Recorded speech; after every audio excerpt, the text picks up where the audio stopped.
paz do nosso Senhor e Salvador Jesus Cristo, amém? Graças a Deus, e mais um dia na presença do Senhor, em que nós podemos novamente glorificá-lo, bendizê-lo, neste dia, o dia consagrado ao Senhor. Domingo é o dia do Senhor, um dia que nós dedicamos a glorificar a Deus, buscar a sua face, nos aproximarmos com um relacionamento íntimo com o Senhor. E mais um dia, nesta manhã, nós estaremos hoje aqui na Igreja Batista Missionária da Amazônia, aqui em Ananindeua. Estaremos estudando os passos fundamentais, os passos básicos do discipulado cristão. Nós já vimos o que é a Bíblia, nós já estudamos quem é Deus, nós estudamos quem é Jesus, nós estudamos quem é o Espírito Santo, e hoje nós vamos falar um pouco de quem somos nós, quem é o homem. E para isso, antes disso, eu quero saudar os irmãos que nos acompanham através das redes sociais, que Deus possa abençoar, falar aos nossos corações. Esse estudo, como de costume, ele estará lá no nosso grupo de Zap, nosso grupo da Igreja Batista Missionária. E você que ainda não faz parte, você pode entrar em contato conosco através aí do Facebook, mandando uma mensagem, e nós mandamos para você também esse estudo. Estes estudos, eles estão disponíveis, todos eles, e fazem parte desses passos básicos e fundamentais para o discipulado, tá certo? Então nós estaremos vendo quem é o homem, conhecendo o homem, é o que nós estaremos vendo nesta manhã, tá certo? Vamos passar.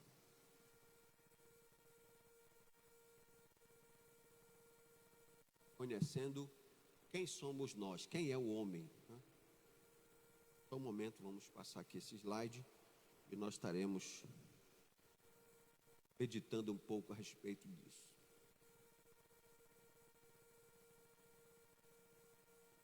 Amém. Então, nós vamos ver aí a disciplina que estuda a questão de quem é o homem, é a antropologia, né? A antropologia, homem, logia, estudo. Então é o estudo do homem. Nós vamos ver a antropologia cristã, que é o estudo do homem a partir de uma perspectiva bíblica. O que é que a Bíblia diz a respeito do homem? Esse é o enfoque que nós temos visto nesses estudos. O que é que a Bíblia diz sobre ela mesma? Foi o que nós vimos, a doutrina da Bíblia. O que é que a Bíblia diz a respeito de Deus? Nós estudamos. O que é que a Bíblia diz a respeito de Jesus? O que a Bíblia diz a respeito do Espírito Santo. E hoje nós vamos ver o que a Bíblia diz a respeito de quem é o homem, de quem somos nós. É a antropologia cristã. Então, basicamente, nós vamos buscar resposta no que a Bíblia diz para os 3 questionamentos básicos do ser humano, né? De onde viemos, quem somos e para onde vamos. Essa é a grande dúvida da humanidade, que as pessoas procuram saber. As religiões, as filosofias, todas procuram respostas para essas 3 perguntas: de onde viemos, quem somos e para onde vamos. Pode passar.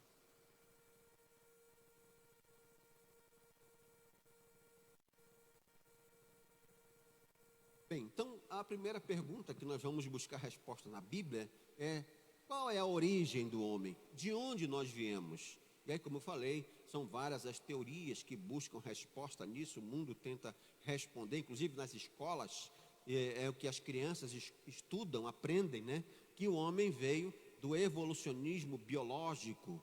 Então, o homem é uma raça que evoluiu de organismos unicelulares para o seu estado mais elevado, por meio de uma série de transformações biológicas ocorridas há milhões de anos. Então, essa transformação, essa evolução aconteceu por acaso. Quem promoveu isso? Não foi ninguém, né? Aconteceu essa evolução biológica, né? Então, uma pequena célula deu origem a uma outra forma de vida e, com o passar dos anos, foi tomando nova forma de vida até chegar no homem.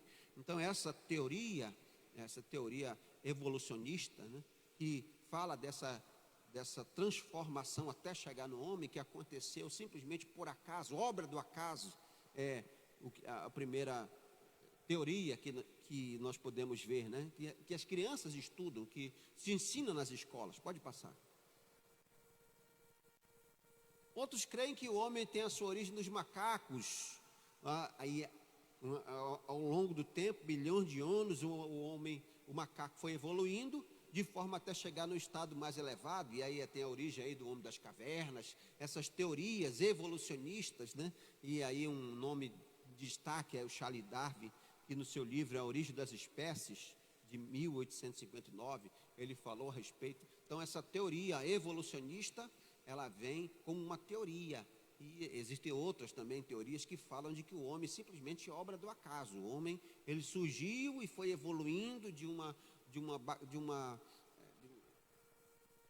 situação inicial que foi evoluindo, foi progredindo por acaso, uma adaptação. O ser humano foi, a raça foi se adaptando e chegou até o ser humano.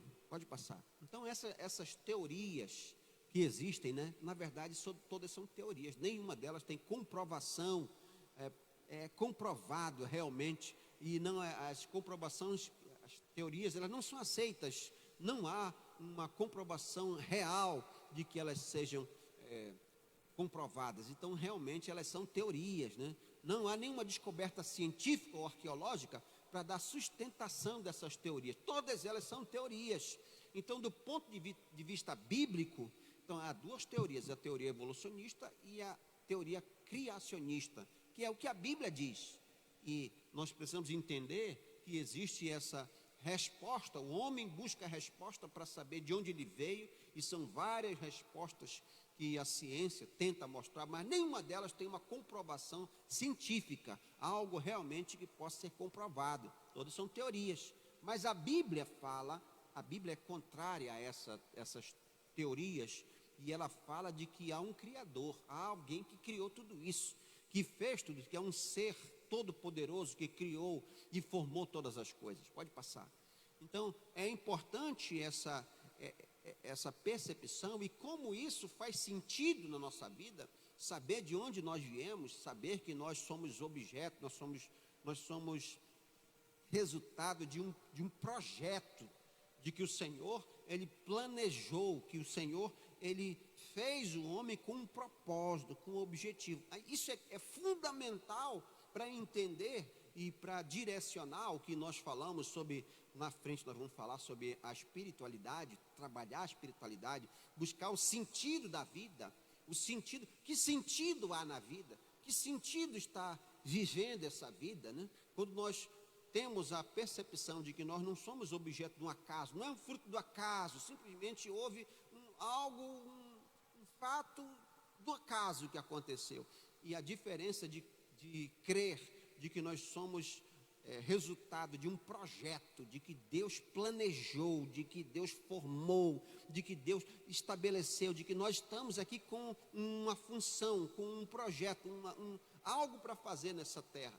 É determinante na vida do ser humano. Então a Bíblia fala do criacionismo, lá em Gênesis capítulo 1, versículo 26, a Bíblia diz: e disse Deus, façamos o homem à nossa imagem, conforme a nossa semelhança, e domine sobre os peixes do mar, e sobre as aves dos céus, e sobre o gado, e sobre toda a terra, e sobre todo réptil que se move sobre a terra. E criou Deus o homem à sua imagem, a imagem de Deus o criou, homem e mulher os criou.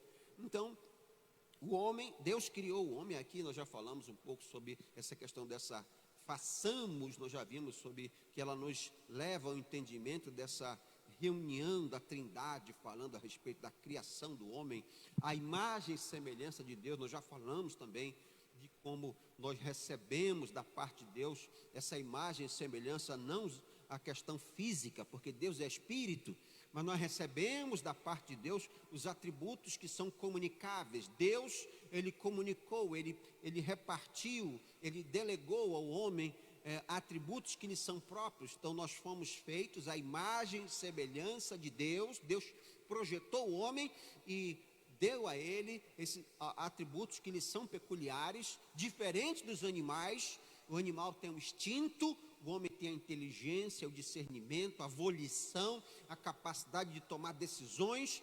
O homem, os outros seres não. Então Deus fez o homem de uma maneira diferenciada. Ele projetou o homem com um propósito, com um objetivo. Pode passar. Então, isso é fundamental, esse entendimento de que Deus nos criou, de que Deus nos trouxe a esse mundo com um propósito, com um objetivo. Então, esses atributos que foram delegados ao homem, esses que foram comunicados ao homem, atributos próprios de Deus. Então, o homem foi criado justo, Deus é justo.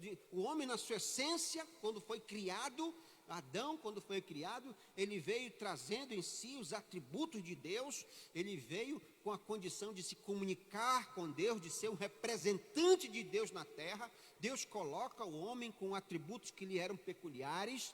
O homem foi criado obediente e Deus vela pela sua palavra. O homem foi criado sem pecado, Deus é santo. O homem foi criado em amor, Deus é amor. O homem foi criado misericordioso, Deus é misericordioso. O homem foi criado com capacidade de perdoar, Deus nos dá o seu perdão. Então Deus, Ele colocou o homem na terra com condições, com ferramentas necessárias para que ele pudesse cumprir com o seu propósito de cuidar, de lavrar e cuidar da criação, de poder se comunicar, se relacionar com ele. Deus fez o homem para ter relacionamento com ele, e para isso ele recebeu todas as ferramentas, os atributos necessários para isso. Pode passar.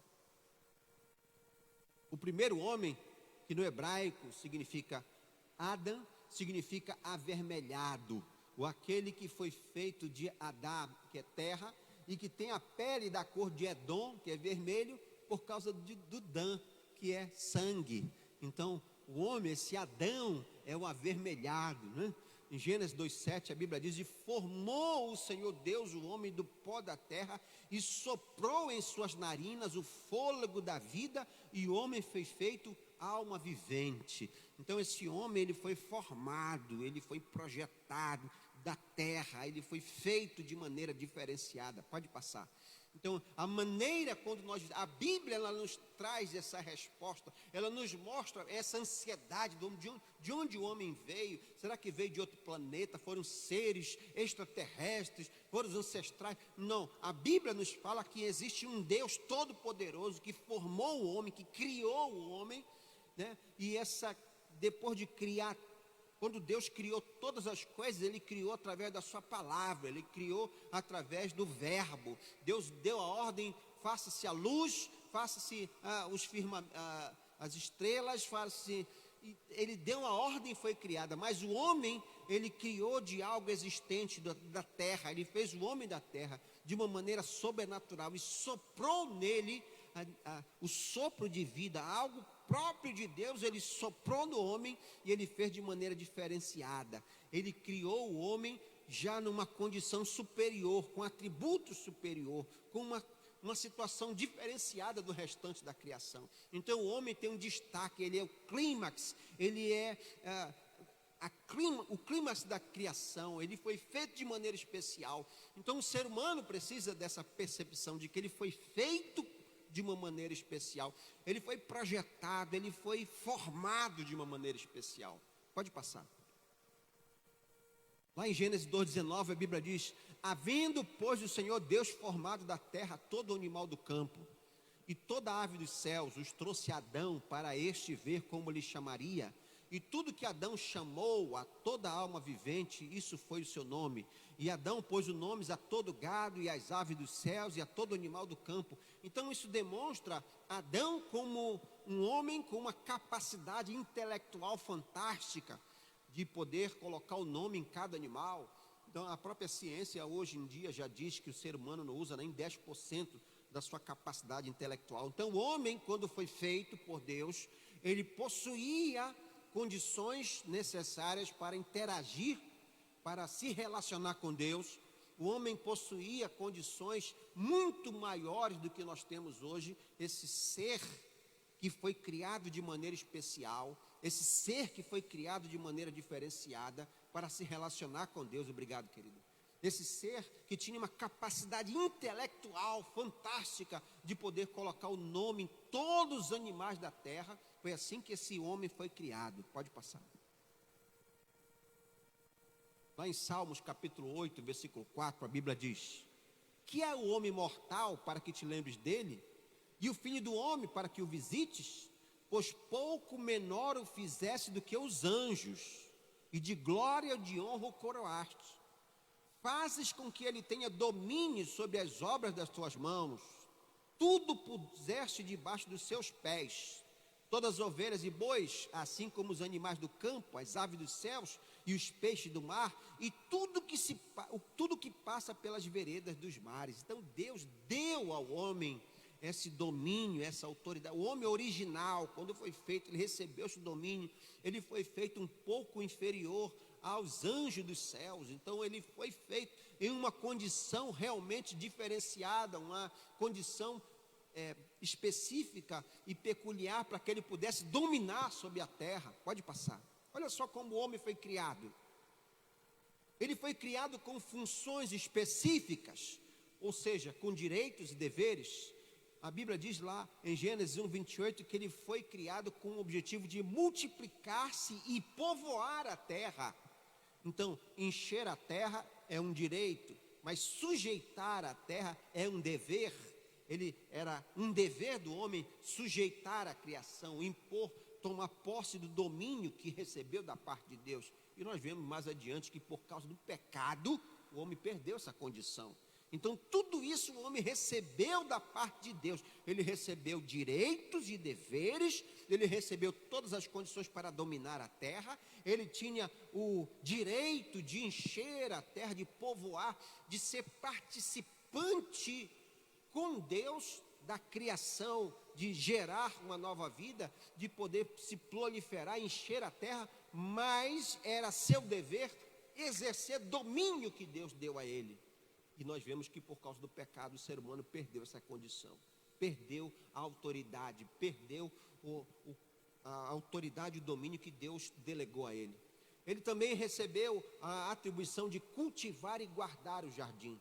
Cultivar o jardim é um direito, mas guardá-lo é um dever. E nós vemos também que por causa do pecado, hoje o homem destrói o jardim do Éden, a natureza. Esse ser humano que foi colocado para ser um guardador, um protetor da natureza, por causa do pecado hoje, também é alguém que está destruindo a natureza. Então aquele ser humano, aquele projeto original que foi feito, Adão, ele tinha direitos, deveres, recebeu todas as condições necessárias, mas quando ele caiu, por causa da queda, ele deixou de cumprir com seus deveres diante de Deus. Ele recebeu também a atribuição, o direcionamento de obedecer a Deus. Ele não deveria comer da árvore, ele poderia comer da árvore, era um direito, mas não comer da árvore do conhecimento do bem e do mal era um dever. Ele poderia usufruir de todas as frutos, de todas as benesses do jardim do Éden, mas ele tinha uma prerrogativa, que era obedecer. Então o homem deixou de cumprir com seus deveres, isso trouxe consequência para ele.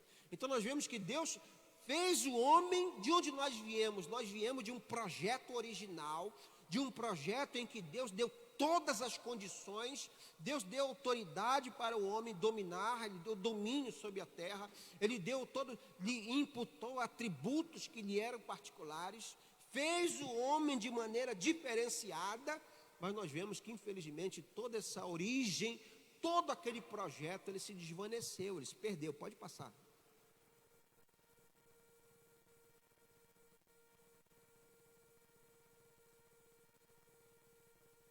Nós vemos que nessa natureza de onde nós viemos, a natureza do homem, segundo a Bíblia, ela é uma dupla natureza. Primeiro, a natureza física, quando Deus formou o homem do pó da terra, e essa palavra no hebraico significa Deus modelou, ou seja, Deus é como se Deus fosse um artista plástico e deu forma.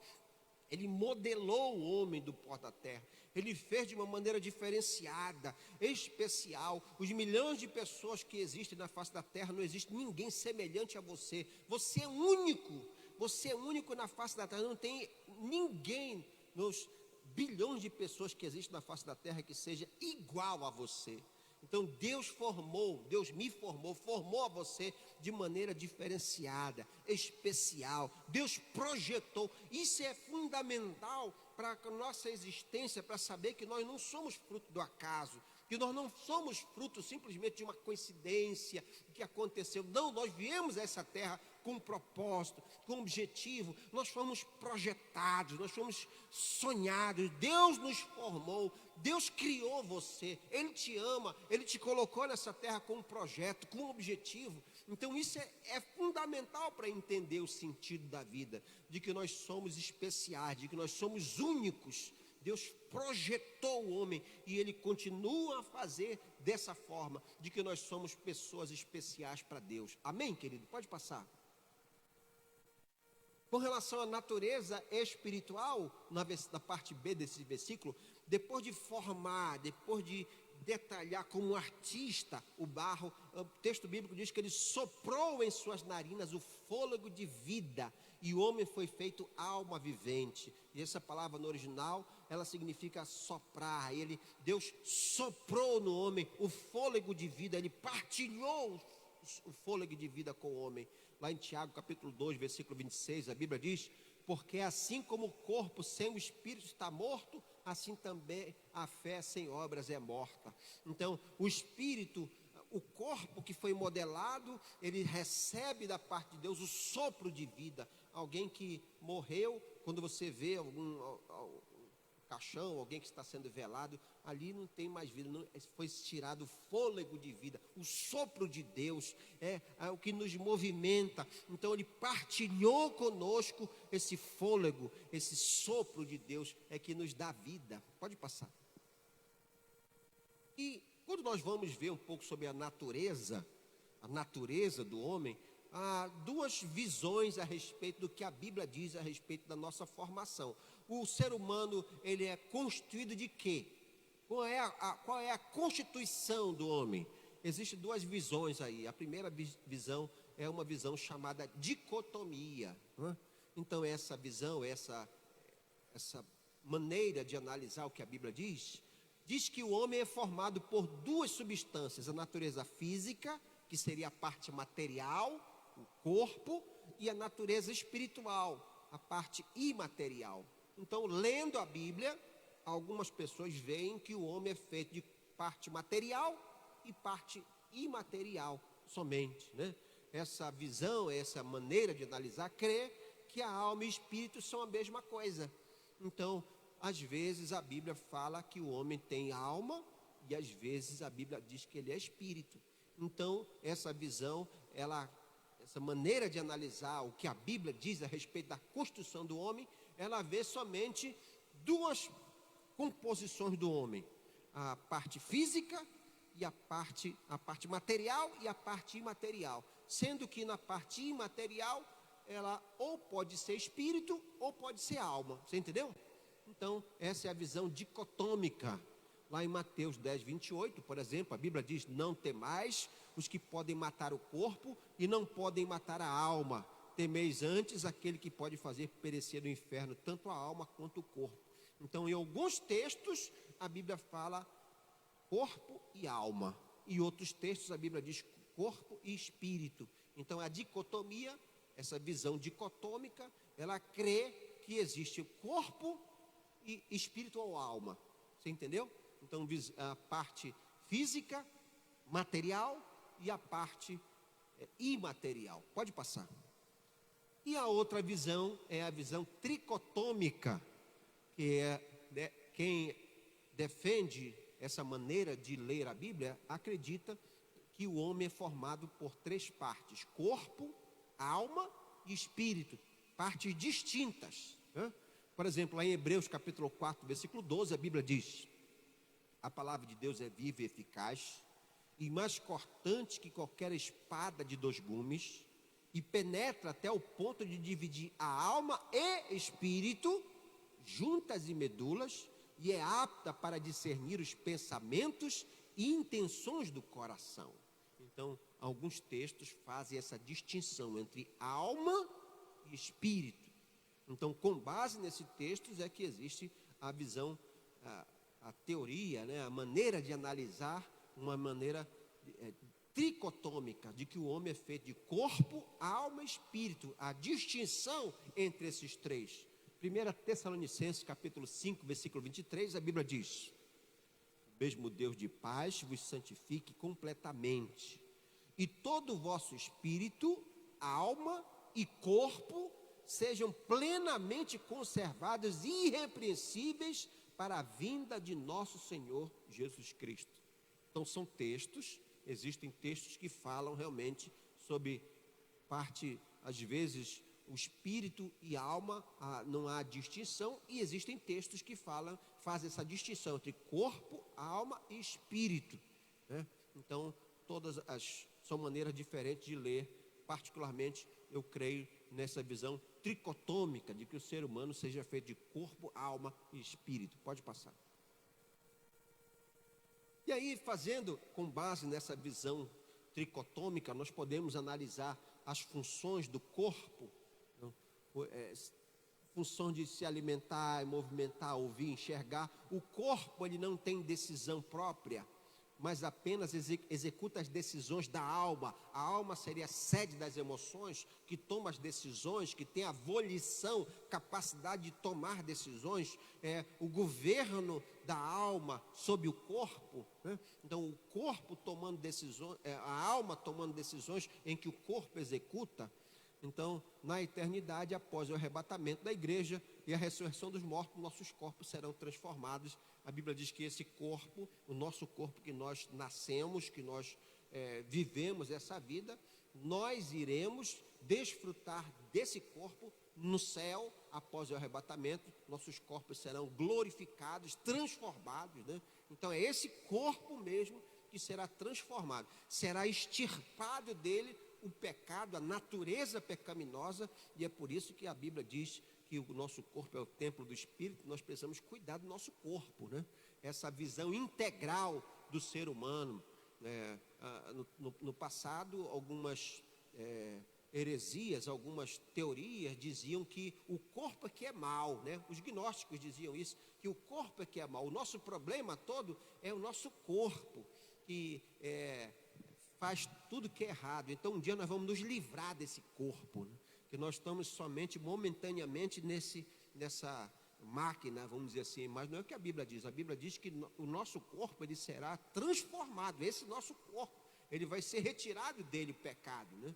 Então nós temos que ter essa visão integral de corpo, alma e espírito. O ser humano, ele está bem, ele está em paz, ele está espiritualmente evoluído, e em paz consigo e com Deus, quando ele cuida do corpo, da mente, do corpo, da alma e do espírito. Ele precisa ter esse trabalhar integral. Ele não pode só cuidar do seu espírito e o corpo ele nem liga, ele não se cuida, ele não se higieniza, entendeu? Essa visão de que o corpo, não, eu quero me livrar, eu quero poder um dia me estar livre desse corpo que me faz pecar. Não, nós temos que ter essa visão integral de que nós somos o corpo, nós não estamos no corpo, né? E nós vamos ter corpos, esse corpo vai ser restaurado e nós estaremos desfrutando da glória do Senhor, tá bom? Pode passar. E a alma, fazendo uma análise da alma, né? Que tem a capacidade de pensar, decidir, organizar, arrependimento, ira, todas as decisões estão no âmbito da alma, é a sede das emoções, é a parte intelectual do homem, onde são tomadas decisões de obedecer ou não a Deus, de consagrar-se a Deus ou não. Então a alma é onde são travadas as batalhas, onde são tomadas as decisões, é a sede das emoções, onde a pessoa realmente decide. Então o corpo que sofre consequências, né, das decisões tomadas na alma. Pode passar. E o espírito, e esse espírito que é esse fôlego, esse sopro de Deus, é a nossa, que nos leva, tem a função de dar, de proporcionar direção ao homem, para que ele possa se relacionar com Deus. Espiritualidade é algo próprio, é inerente ao homem, essa questão espiritual, esse contato com a divindade, com o superior. Ele nos leva a buscar e revelar, nos direcionar em busca da vontade de Deus. O Espírito que nos orienta para que nós possamos tomar decisões conforme a vontade de Deus, esse relacionamento. Então a Bíblia fala do salmista conversando aqui, a alma e o espírito dialogando, Salmo 43, versículo 5. Por que estás abatida, ó minha alma, e por que te perturbas dentro de mim? Espere em Deus, pois ainda o louvarei, o qual é a salvação da minha face e Deus meu. Então, o Espírito se relaciona, é no Espírito que nós nos relacionamos com Deus. A nossa espiritualidade é algo próprio, nós somos seres espirituais, porque nós recebemos o fôlego de Deus, é o que nos conecta com Deus. A espiritualidade é algo inerente ao ser humano, independente de religião, independente de que ele possa fazer com relação a práticas religiosas, ele tem-se o espírito, o seu espírito. Então a distinção entre corpo, alma e espírito. O espírito sempre ele está ligando, relacionando o homem com a divindade. Essa relação é algo inerente ao independente da decisão que ele vai tomar na alma. Todo ser humano traz dentro de si essa percepção espiritual que ele já nasce com isso. Pode passar. Mas tudo isso que nós falamos, como acabou esse homem projetado, esse homem que recebeu os atributos, esse homem que recebeu as condições de servir a Deus, de cumprir com direitos e deveres, ele foi mudado, a situação do homem mudou com a queda. Gênesis 2,16, e ordenou o Senhor Deus ao homem, dizendo, de toda árvore do jardim comerás livremente, mas da árvore do conhecimento do bem e do mal, dela não comerás, porque no dia que dela comeres, certamente morrerás. Então, esse homem que recebeu a imagem de Deus, recebeu da parte do Senhor, embora ele ainda possua, o ser humano hoje em dia, ele nasce ainda com os atributos de Deus, ele nasce com essa imagem de Deus, mas só que essa imagem de Deus, por causa do pecado, foi distorcida, ela foi maculada após a queda. Na Eclesiastes 7:29, a Bíblia diz: eis aqui o que tão somente achei, que Deus fez ao homem reto, porém eles buscaram muitas astúcias. Então o ser humano, ele nasce da mesma maneira. Deus continua a amar o ser humano, ele continua a fazer-nos de maneira especial, projetar o homem. O homem nasce com a capacidade também de se relacionar com Deus, está dentro dele, mas maculado por causa do pecado. A natureza pecaminosa afastou o homem de Deus. Ele nasce afastado, mas com a condição de poder resgatá-la por intermédio de Jesus Cristo. Quando Jesus Cristo veio a esse mundo, morreu na cruz do Calvário, ele nos deu condições de, por conta do seu sacrifício, a Bíblia chega a chamar Jesus de o segundo Adão. Ele veio através do sacrifício na cruz, que toda consequência do pecado fosse extinta e que o homem pudesse voltar a evidenciar essa imagem de Deus, que está maculada, que está obstruída por causa do pecado. Pode passar. A imagem de Deus, ela está presente, mas foi distorcida. Nós não mais somos plenos em Deus como éramos antes do pecado. Então aquele ser especial, aquele ser projetado com uma inteligência, capacidade sobrenatural, capacidade de falar com Deus, capacidade de amar, tudo isso foi maculado por causa do pecado. Esse pecado que Deus, quando Deus passou o homem, ele era puro, ele era santo. Agora com o pecado as coisas mudaram. A Bíblia chega a dizer lá em Gênesis 5:3 que Adão gerou um filho, e esse filho que Adão gerou foi gerado à sua imagem e conforme a sua semelhança. Então a primeira criança a nascer já possuía o pecado. O homem herdou o pecado. Então ele recebeu de Deus a imagem e semelhança de Deus no projeto original. Foi um homem cheio de condições, de atributos, mas o ser humano, a partir do momento que gerou o filho, por causa do seu pecado, ele gerou um filho à imagem e semelhança dele, pecador, com a natureza pecaminosa. Então nós herdamos essa natureza pecaminosa. Não importa se a pessoa diz, não, mas não faço mal a ninguém. Não, o ser humano, ele traz dentro de si essa propensão, esse desejo de pecar, de satisfazer, de transgredir a lei de Deus. É algo que o ser humano nasce por causa do pecado. Pode passar. Passa mais uma. Então, acho que passou duas, pastor. Foi ensinada? Oh, então foi um engano. Opa, foi eu. Você entendeu? Então é importante entender isso. Que o ser humano, ele tem como um espelho que está sujo, como um espelho que está totalmente borrado. Esse homem, às vezes você vê alguém e diz, olha, não existe nada de Deus nessa pessoa. No projeto original, quando Deus fez o homem, ele tem lá no meio de toda aquela sujeira que está lá borrando, está sujando o espelho, tem a imagem de Deus.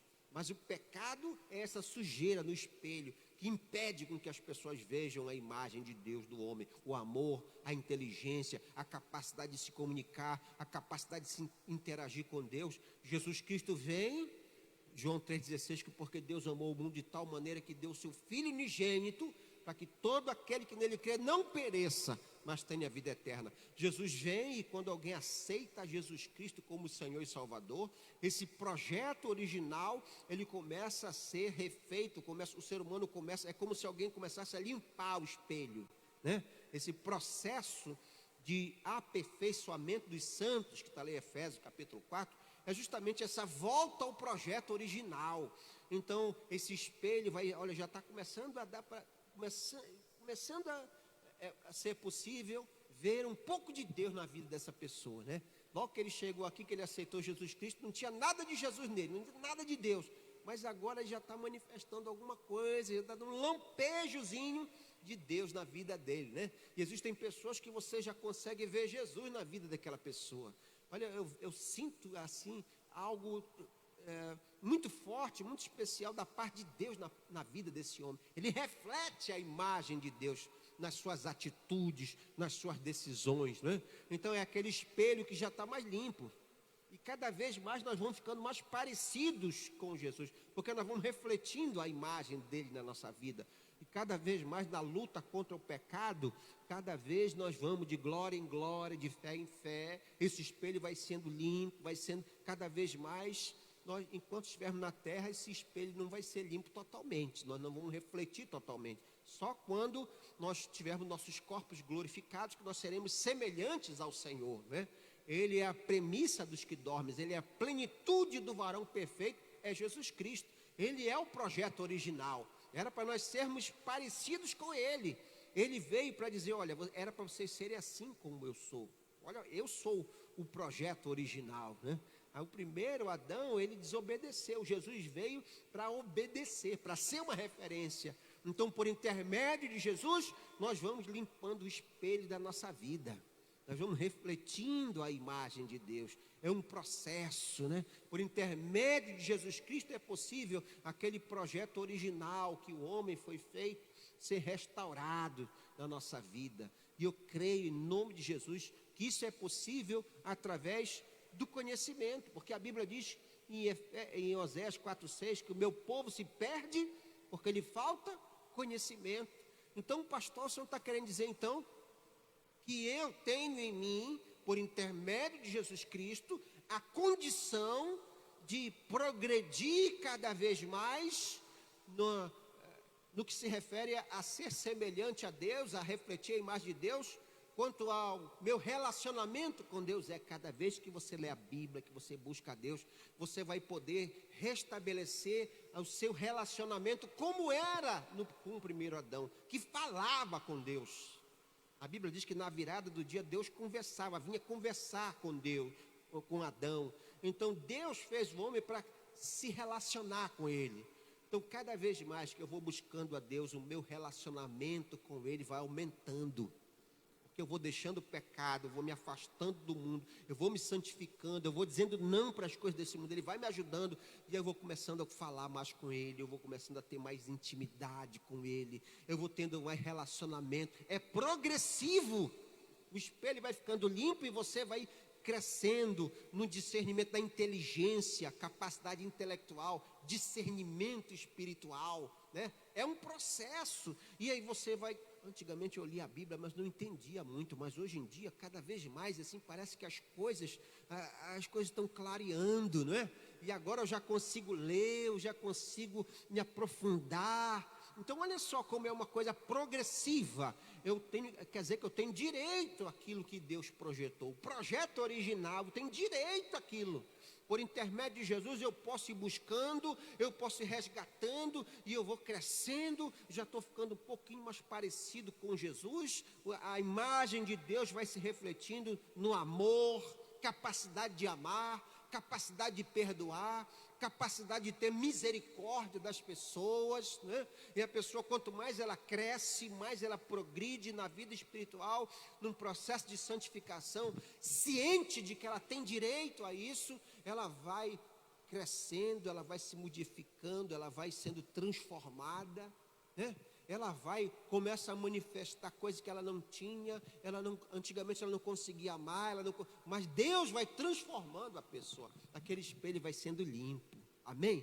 Eu quero profetizar na tua vida nessa manhã, que o Senhor possa limpar, que o Senhor possa agir de maneira sobrenatural, que o Senhor possa, através do direcionamento dEle, a cada dia, de glória em glória, de fé em fé, você possa manifestar a presença do Senhor, aonde você estiver, em nome de Jesus. Dá uma oferta de palmas ao Senhor.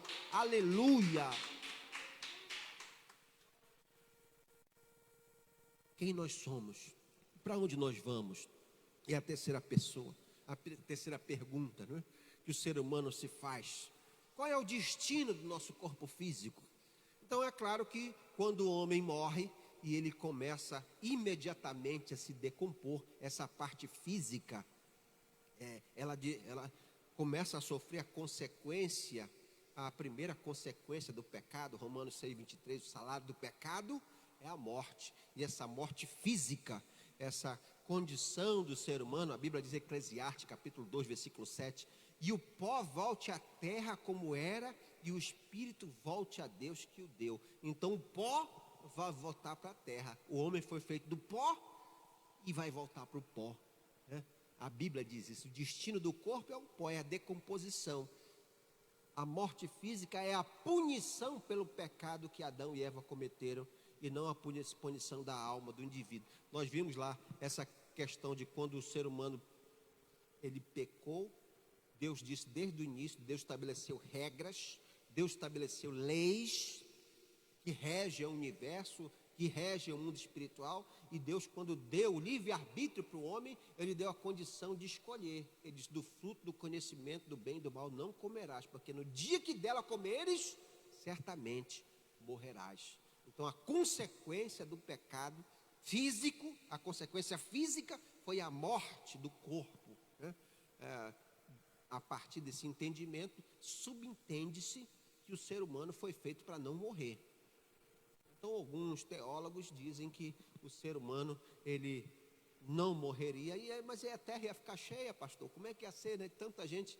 Alguns subentendem, pensam que talvez o homem fosse retirado, como aconteceu com Elias, né? Fosse Enoque. Então algumas teorias sobre isso, mas o que é importante é entender que a doença, a morte é consequência do pecado.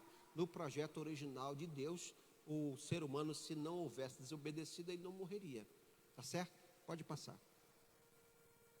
E o destino da alma? A alma possui natureza espiritual e é conhecida também, né, a nossa consciência. A nossa consciência é onde reside as nossas decisões.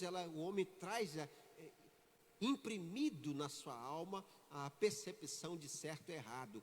Lá em Romanos capítulo 1, o apóstolo Paulo fala que o ser humano já traz dentro de si essa percepção de que existe um Deus, de que existe alguém que criou todas as coisas. Ele nega algo que tem dentro dele, que fala, que o direciona para a divindade, essa consciência do bem e do mal que vem imprimida no homem, né? Essa alma, ela é eterna, Não existe a extinção da alma. A alma é quem nós somos. Então, quando a pessoa morrer, a Bíblia fala aqui, então quando a pessoa morre, o que é que acontece? A consciência dela acaba? Não, a Bíblia fala lá em Apocalipse capítulo 20, versículo 4. E vi tronos, e assentaram-se sobre eles, e foi-lhes dado o poder de julgar, e vi as almas daqueles que foram degolados pelo testemunho de Jesus, e pela palavra de Deus, e que não adoraram a besta, nem a sua imagem, não receberam o sinal nas suas testas, nem em suas mãos, e viveram e reinaram com Cristo durante 1000 anos. Então a Bíblia está nos falando aí, lá no trono de Deus, aí em Apocalipse, né? Aqueles que foram martirizados, a Bíblia nos fala de uma revelação de João, de que essas vidas, essas pessoas, as almas, as consciências dessas pessoas, elas estarão vivas. Existem algumas doutrinas, algumas heresias aí, por exemplo, como os aniquilacionistas, que creem que a vida é o que é aqui, que já é aqui, acabou, acabou, morreu, morreu, a vida é só aqui, acabou, não existe mais nada depois da morte. Mas não é o que a Bíblia diz. A Bíblia fala de uma consciência pós-morte. Pode passar. Nós podemos retirar da parábola do rico e do Lázaro, que está lá em Lucas 16, de 19 a 31, alguns direcionamentos para essa questão da consciência após a morte, da alma após a morte, né? Nós vemos nesse texto que após a morte do corpo, a alma continua a viver.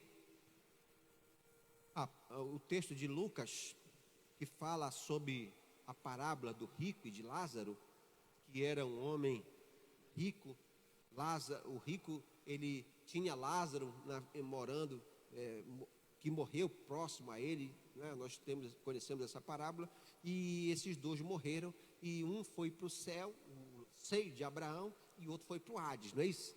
Então aqui nós percebemos aqui que o rico e o Lázaro, ambos ainda podiam pensar, eles podiam se lembrar. Nós vemos a consciência após a morte, né? Nesse texto. Então, quando algumas outras, para você ter uma ideia, outras heresias, né, outros pensamentos, como por exemplo o sono da alma, quando a pessoa morre, ela vai ficar na lembrança de Deus, ela vai ficar dormindo, né?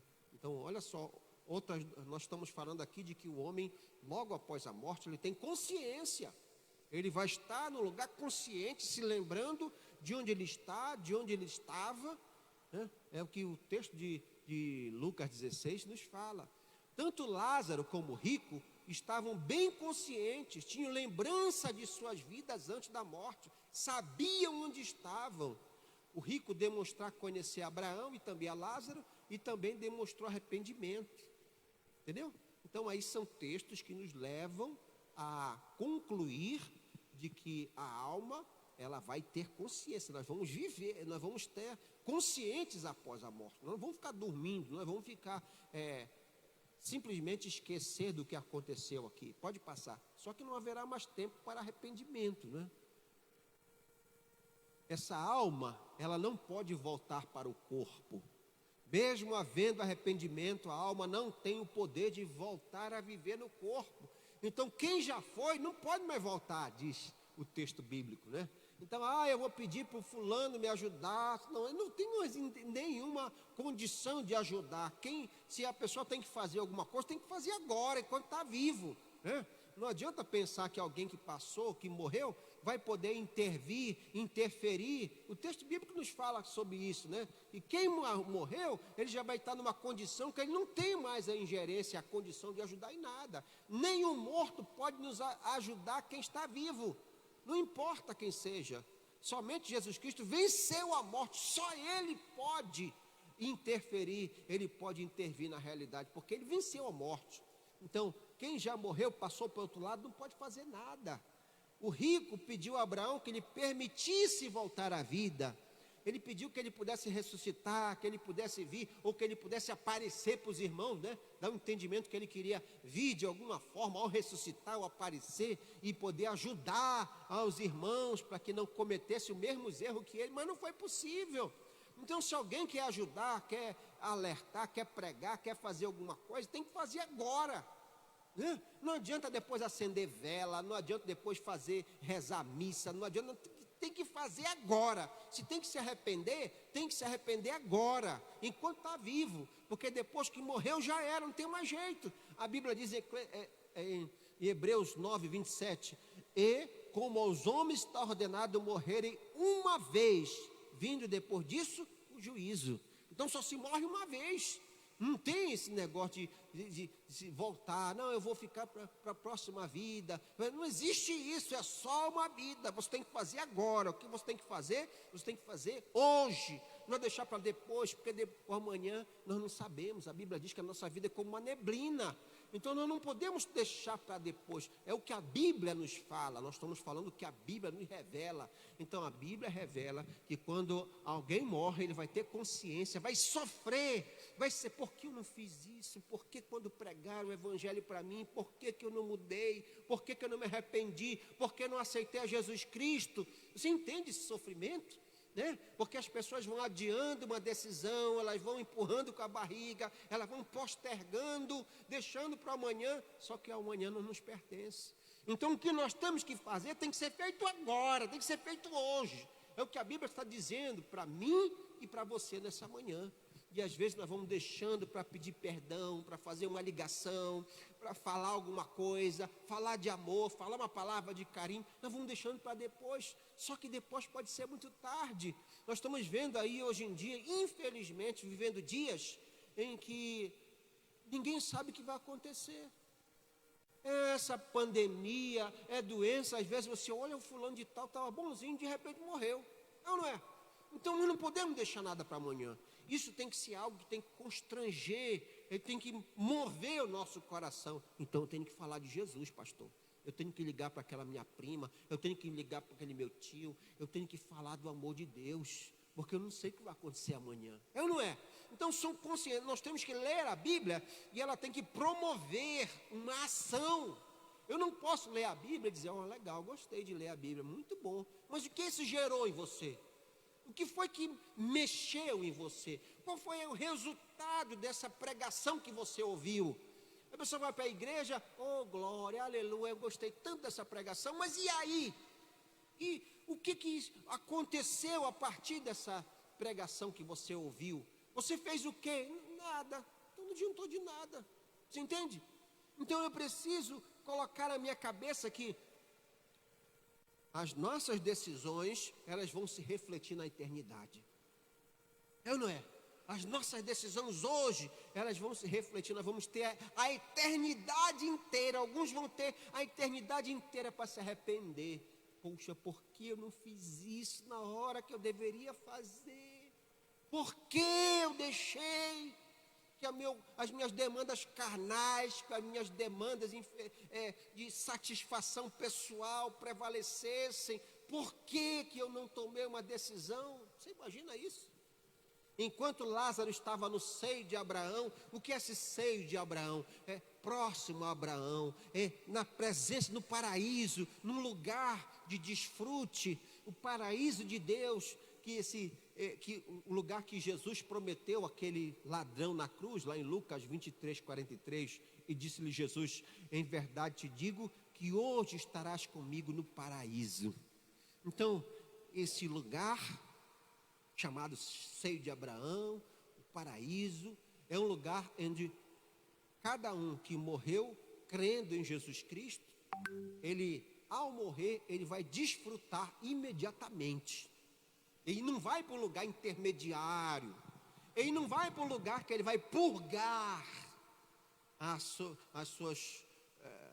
os seus castigos, os seus erros. Não, o texto está dizendo aí que ao morrer o homem só tem dois caminhos. E ele vai estar consciente. E ele vai estar se lembrar de tudo que aconteceu, das decisões que ele tomou ou deixou de tomar, que o levaram para esse lugar. Olha só, o rico que nesse mundo teve uma vida de desobediência, ele estava no Hades, no lugar de tormento, de angústia, de muita dor, onde ele sentia sede. As lembranças dos erros dessa vida eram constantes. O desejo de voltar ao passado estava a todo momento, porém não era possível. Enquanto que um foi para um lugar de gozo, da presença do Senhor, imediatamente. Outro foi para um lugar de sofrimento, um lugar de já começar a pagar a pena. Não é que eles vão para um lugar para ser avaliado, que eles poderiam amenizar, que eles poderiam reduzir a pena, vamos dizer assim. Não, já foram imediatamente, logo após a morte. Então isso é algo, a consequência das decisões, elas virão imediatamente após a morte.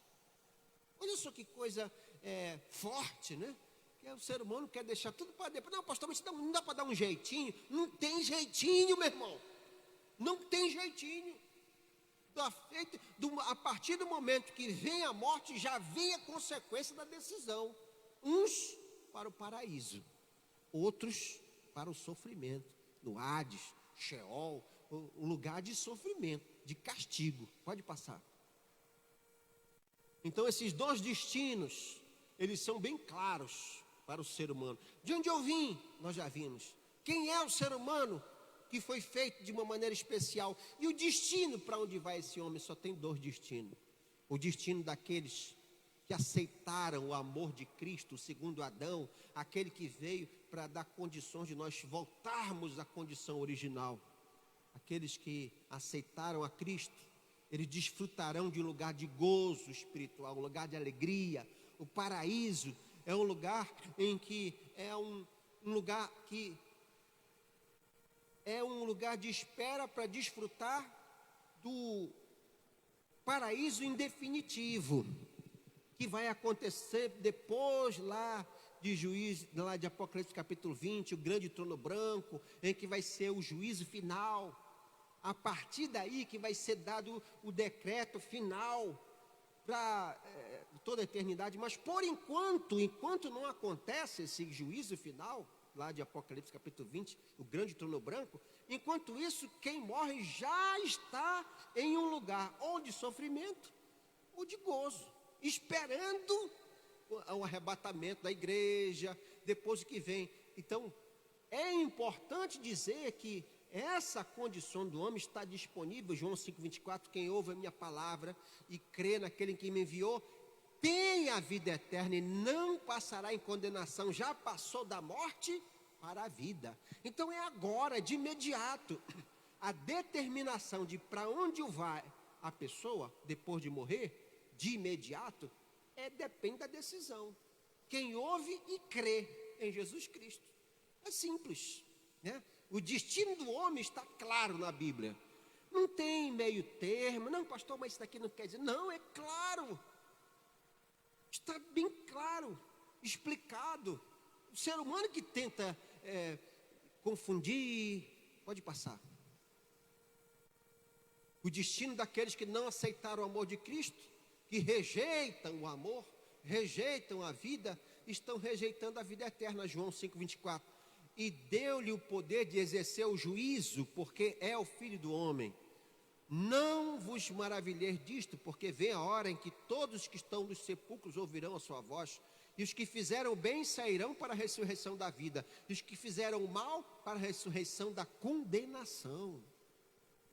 Então são dois caminhos, são duas opções de qual é o destino do homem: ou o gozo, a alegria eterna, o desfrute da presença do Senhor, desfrutando daquilo que o Senhor tem a oferecer ao homem, ou longe de Deus, o afastamento do Senhor, o castigo. São duas coisas que a Bíblia diz. Qual o destino do homem?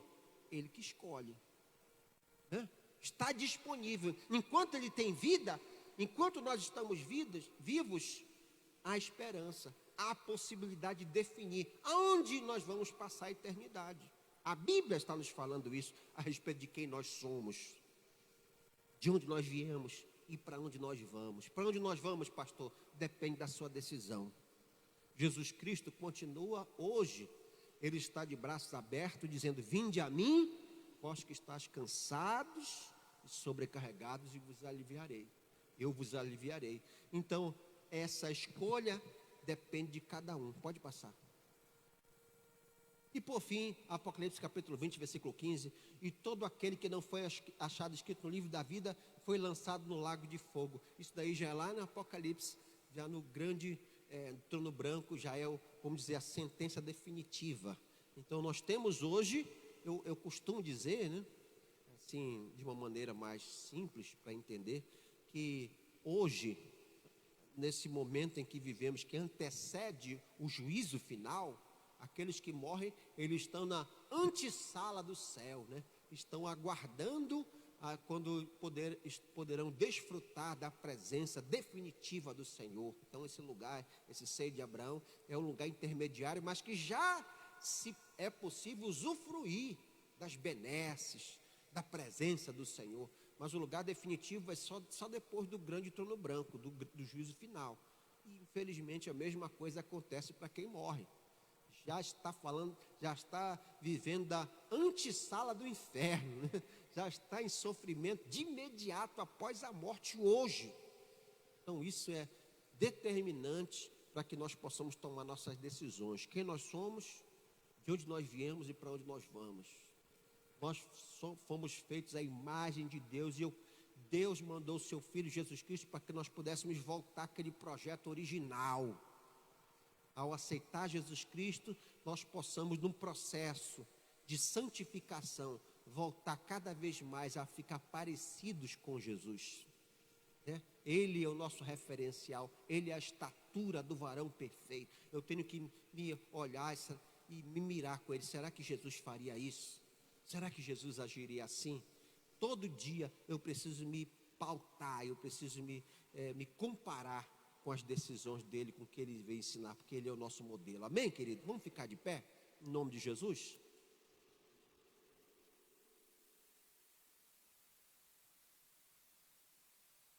A semana que vem nós estaremos estudando o que é a igreja.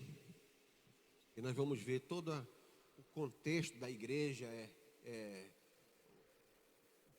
o que a Bíblia diz sobre a igreja, o que é a igreja, como deve ser a nossa participação na igreja. Então, essas ministrações, essas palavras, né, na verdade, elas são básicas para o discipulado, para nós entendermos realmente a respeito da vida cristã, tá certo?